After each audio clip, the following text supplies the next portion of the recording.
right, let's we'll get back to that in a second, and you'll comment about Jane a little more. Yeah, sure. All right, but first it's Frank Vincent, everyone. Frank. Hey. Welcome to the Opie and Anthony program. Hey, there he Opie is. and Anthony, what are you doing? There he is, Paisan. How are you, Paisano? Very good, very good. Who am I talking to? Well, It's Opie over there, and I'm Anthony. We have a little Jimmy Norton over here. How'd you get an Irish guy in there? I always come in. I just kind of come in until they finally just start to pay me. You know how the Italians and Irish have always worked pretty well together. I know, Yes. I married one. You did? Yeah, a long time ago. How'd that work out for you? I had beautiful kids, Italian-Irish kids. Yeah, they usually come out pretty good. Yep. Like they got that good Irish look, but then a little bit of a tan, which is nice. And a lot of loyalty. Frank, There you go. There you go. I'm such a big Frank Vincent fan. I love the fact, first of all, I love the fact that you finally got to smash Pesci after what he did to you in Raging Bull and Goodfellas. You finally got him back in Casino. That must have been kind of satisfying. It was fun. Did you like it? I loved it. It was just a good batting. Yeah. It's a good batting in the cornfield in Vegas. It really was some retribution there because you really got it bad in Goodfellas. Yeah, he gave it to me. But, most of that was a stunt man, so it didn't hurt. Oh, really? I know. I would hope so. Real. Sorry there. I annoyed you one time. I've only met you one time. Okay. And it was at the Kiss Aerosmith concert. Okay. And you were running backstage. You were very busy. And I'm like, I have my camera, and I'm like, oh, my God, it's Frank Vincent. I'm like, hey, Frank, can I get a picture? And you're like, not now. And I'm like, but I got my camera out, and you said, I said not now. I'm like, God damn it, he did say that. I was going into the dressing room because I had to introduce them on the stage. Yeah, no, I know, because the security guard wouldn't let you back. Yeah. And you're like, I got to get on the stage. And I said to the security guard, and I know he doesn't remember me, but I said to the security guard, dude, you know who that is? That's Frank Vincent. He was in Goodfellas and Raging Bull. And he let him back. And then the 6'8" security guard. Are you trying to take credit for getting Frank Vincent backstage? Yes, as well as recommending him for those films. You are an ass. When you bring up Goodfellas, everybody, wherever I go, whoever I talk to in the street, in the restaurant, whatever, they all give me the famous line. You know the famous line? Oh. Get your shine box. Go home and get your shine box. Yeah. My favorite line from that scene, though, is when you said, he's getting fucking fresh. Right. It's like... I've been away a few years, and right away you're over here getting fucking fresh. Dude, it's like you're in jail probably for murder. He's a murderer, but he's getting fresh. Getting fresh, right, at the bar. That, to me, is the best line ever done in a movie by anybody. But to do the right, to go home and get your shine box, what I did with that, I have the character's Billy Bats, so I put him on a T-shirt, and I have go home and get your shine box, and I have Billy Bats T-shirts for sale on my website. Do you really? I just can't believe it. People buy it. They buy 200 a day. It's amazing. How do you not love... What's the website? Please, let's plug that. FrankVincent.com. Oh, you got the FrankVincent.com. Nice. Nice. I love seeing your role being expanded on Sopranos. Yep. That's very nice. And it's going to get bigger. Yeah, you guys with all your secrets. I love talking to you, but I hate talking to you guys because there's no answers. You get there is some kind of a Cosa Nostra code that goes on with the writers and the cast of The Sopranos. You guys don't rat. Omerta, you know Omerta? Omerta. You guys don't rat. It's easy to not to rat. You know why? Because if you rat, David writes you off the show. Oh, is that what? So you actually virtually get whacked if you rat. You actually virtually sign a confidentiality thing, and your scripts are all numbered with your name on it. And you go to the read-through. Every episode we have a read-through with all the characters, and we read through the script, and you have to give the script back to production, and you keep your pages. Wow.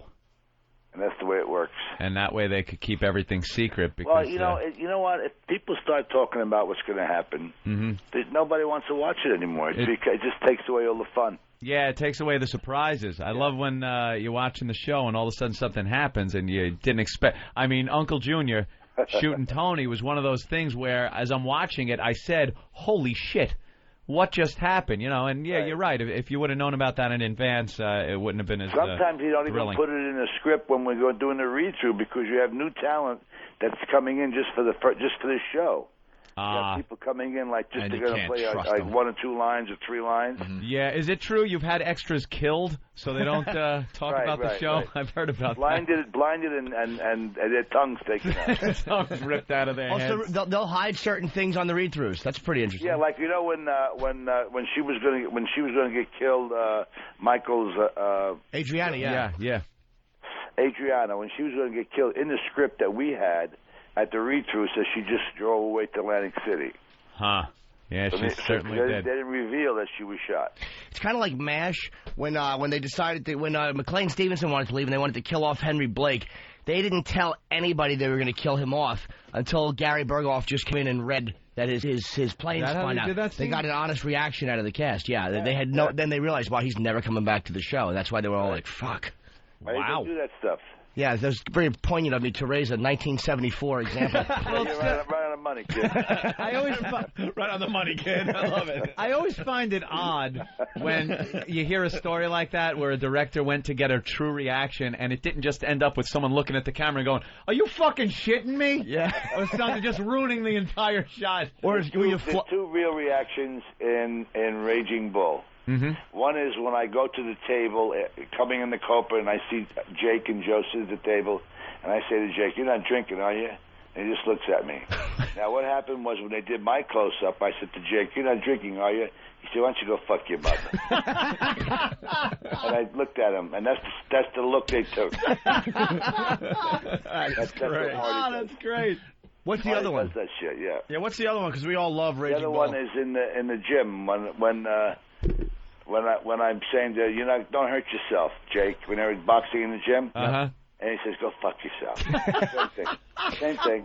I heard Pesci said that De Niro actually hurt him in that scene. He was really pounding the shit out of him, and he said he really cracked a rib. Yeah. Yeah, he really got a nice savage. That's just the greatest, though.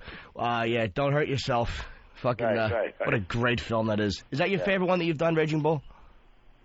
Yeah, well, Goodfellas in that one, I mean, they're all great. I mean, how do you decide which one's better, How much do you want to throw up when you think of Scorsese not winning the Oscar for Best Director for that movie? On. That's stupid.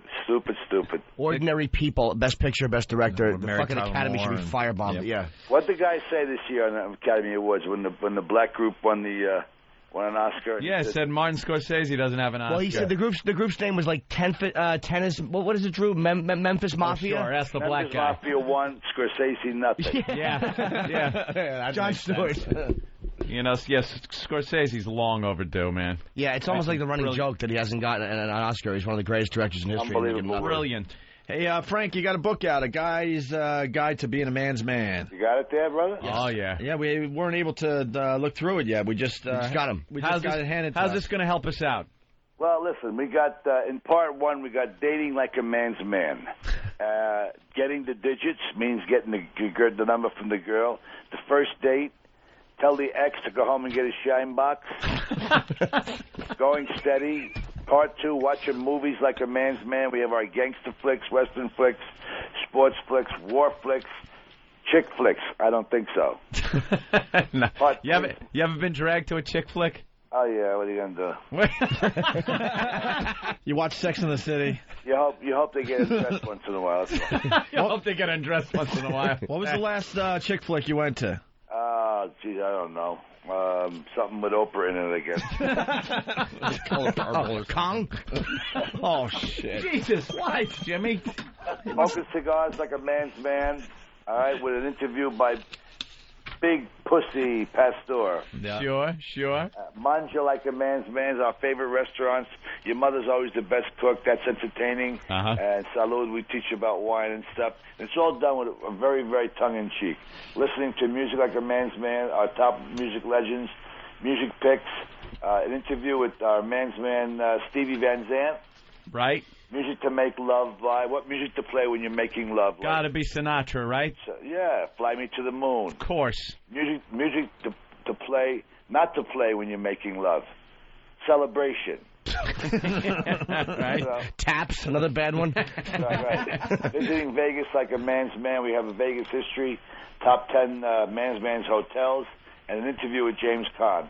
Oh, nice. Yeah. And looking like a man's man. The looks, getting past the doorman, grooming, accessories. We have a forward by James Gandolfini. It's a hot book, man. It's doing really good, and we're having a lot of fun with it. Are you doing any signings in New York? I know you did one in Jersey that I wanted to go to. We did Huntington, Long Island. Oh, okay. Oh, he was right by where Opie used to live there. Yeah, sure. Yeah. Damn it. They get all the big great. stars in that And bookstore. we're going to Staten Island on May 2nd. Okay, do you know the name of the bookstore? It's Barnes & Noble, one of the Barnes & Nobles. Okay, in Staten Island. Staten Island. You got to come in and see us, man. I would really love to. Get a picture with them. Yep. Yes, I would love. I'm a That's what it's all about with huge Jimmy, is get just the picture. Frank Vincent fan. Who isn't? I'll tell you what we'll do. After the episode, when a few more episodes, we'll come in and we'll do one. Oh, is that a hint? All right, wait a minute. No, that's as much of a hint as you're going to get. Looks Well, like it's going to maybe get a lot more something heat. will be happening. Maybe you'll say, please get Vincent back. Get him back. Get him back. Yeah, you got an open invite, my friend. Anytime you want to come in. Okay, guys. It's good to know. Frank, thanks so much for calling in. Yeah, the book once again, A Guy's Guide to Being a Man's Man, Frank On Vincent. bookstores now, Barnes & Noble. You can get it on Amazon. How about frankvincent.com? You can get the Billy Bat shirts. That's it. All right, buddy. Gazzada Maranga.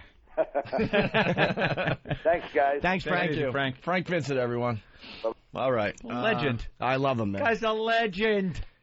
But again, he's one of those guys that, like, I'm so glad everybody knows who he is now, because for years, you would see him and go, he's in everything. that This guy. That's the guy. And then it's like now people finally, like, that's his name. And He's kind of stepped out of that guy, because I have a lot of that where you go, oh, hey, look, it's that guy. yeah. And he was that guy. And I said this on break, and I'll bore the audience with it as I bored you with it. That is John fine. Cazale, I think for a long time, Fredo was like, you go, that's Fredo. You knew who he was. Yeah. But because he was always with De Niro Uh-huh. or somebody of that, And then he star got known as magnitude. Old Puddinhead. Wow. Okay, I'm That's sorry. wow. Way to make it hurt, Ant. We do. We like him very much. The old empty spot in Merrill's bed. I mean, if you want to be hurtful completely. He was getting brain tumors 2 at a time. Right, Jesus. Players couldn't get a wig at the table. Wow. You doing brain surgery on my brother? All right. Oh my God! You don't smoke, but your body is the temple of the Lord. But she'll rob a bank. Give me the cigarette. Okay. Draw chemo for everybody at the table. Fredo, your head is full of Jello, and I love you.